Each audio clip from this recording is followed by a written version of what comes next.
Hello all, welcome to screen space. Anasuya Jagapathi Babu నటించిన Simba movie review చూసేద్దాం భయ్య. మీరు ఈ మూవీకి ఇచ్చే మీ టైం అయితే ఫుల్గా అయితే వర్తిట్ కాదు భయ్య.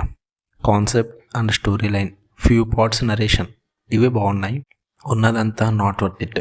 స్టోరీ ప్లాట్ వచ్చేసి మన అనసూయ గారు టీచర్ కింద వర్క్ చేస్తుంటారు అండ్ ఒక క్రైమ్ ఇన్వెస్టిగేషన్ జర్నలిస్ట్ ఉంటాడు.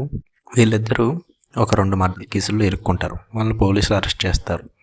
అసలు వాళ్ళు మర్డర్స్ చేశారా లేదా, అసలు జగపతిబాబు రోల్ ఏంటి, ఆయన ఏం చేస్తారు సినిమాలో, ఇవన్నీ తెలుసుకోవాలంటే మీరు మూవీ చూడాల్సిందే. అండ్ అనసూయ జగపతిబాబు పర్ఫార్మెన్సెస్ బాగున్నాయి. జగపతిబాబు గారు ఉన్న సీన్లు అయితే బాగా నచ్చాయి నాకు.